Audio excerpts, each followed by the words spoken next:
party people. I just wanted to show you this cute little chair that I thrifted, and I decided to paint it.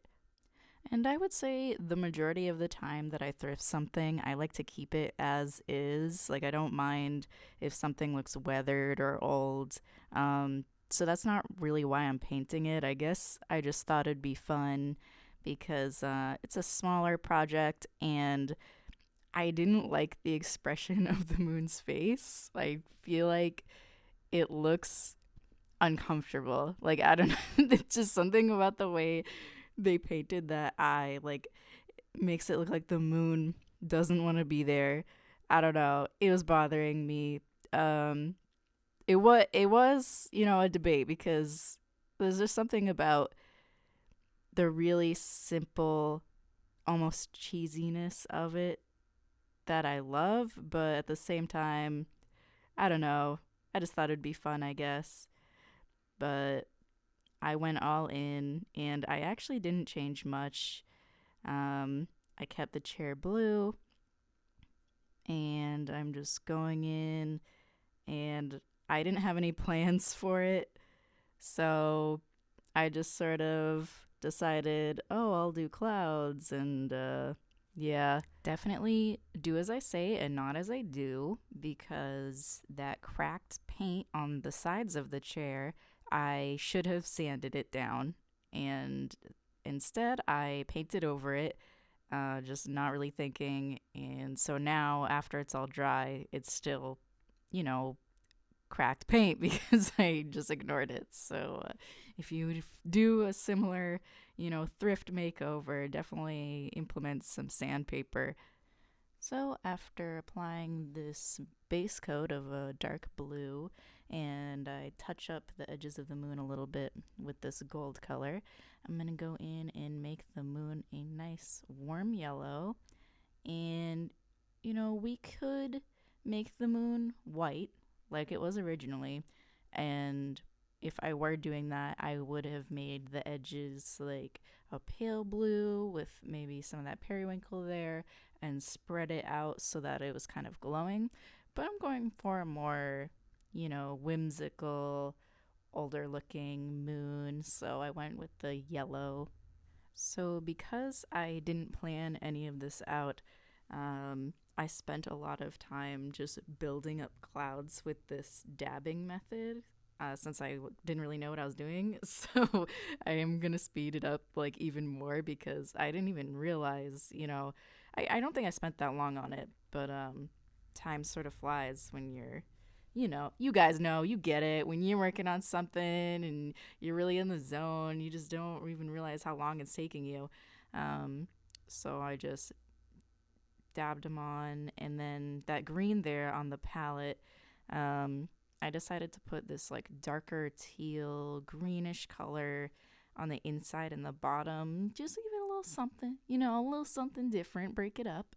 And then I went back to the clouds, which, are taking over my life with this project. So, and as I was painting these clouds, they just reminded me a lot of different things from my childhood. Like, I remember I had this really cheesy bandana thing that back when it was cool to wear like a bandana in your hair triangular ways, but like it wasn't a real bandana. It had like these like strings that you would tie around your hair, like like it was like a fake bandana. But anyway, I had one with like, I swear to God, this exact print, like with like a night sky with clouds and stars and yellow moons. And then another thing it reminds me of is when I was really, really little. I think in my room, my mom had this like cow jumped over the moon with the fork and the spoon. I forget the poem, but I had like a print of that with like a little illustration, and it looked like this in some way. So it just reminds me of that. Which makes sense because I made it and we're always pulling, whether consciously or subconsciously from stuff we've seen or things like that. Which reminds me, if you make art right below, how do you make your stars? Because I've been noticing a lot of people I follow paint similar stars, especially these ones that I've noticed are popular right now that I call funky stars. I'm not sure how else to describe it. They're just really asymmetrical, very pointy with the points pulled out very far. Um, so I do a sort of incorporation of those. And then I like to do these ones like called sparkles, which is basically like a sort of roundish diamond. And then I like to fade it into just dots. So I guess I do like three different types of stars, but I don't know. I'm curious. Like, do you guys do the five pointed star, like, the crisscross pentagram type of one, or um, who else is out here doing the funky stars? And did you do the funky stars before they got popular now? I don't know. Is it just me? I've seen these stars everywhere. Um, but yeah, I'm curious. How do you do your stars? By the way, if you're curious, I did this whole thing with acrylic craft paint and very old cheap brushes. So you can do this kind of stuff with pretty much anything. The paint I got used to be 50 cents at Walmart. I think it's like a lot more now because of the inflation. But and if you saw when I painted the moon's cheek earlier, I was dabbing it on like it was makeup or something. So, use your hands, use the cheap brushes. It's fine. And here it is. As you can see, the expression is softer. The moon is at peace now. It's not in agony anymore. And I'm trying to show you the green underneath, but I'll pick it up in a second so you can see it in the light because I just really like how it looks. And you can see my hands are covered in the paint because I was really impatient and didn't wait for stuff to dry, so I just kept picking the chair up and moving it, which was fine because it's all the same color palette, so it's not like I was messing it up.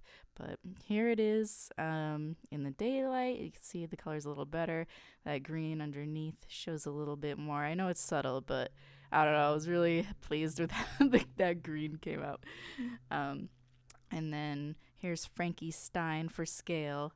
So it's a slightly bigger chair, but probably not a doll chair. Maybe something for like a special kind of bear, like a Boyd's bear.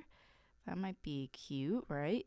And as I'm putting this back, then I get distracted by this little guy who's trying to traverse my shelf, and there's a cat hair in his way. And I was debating if I should move it or not, and I almost did, and then I changed my mind, so I was like, no, I should let him be. So, but anyway, that's the end of the video. Thank you for watching. Subscribe if you want. I have more thrift stuff planned for next time.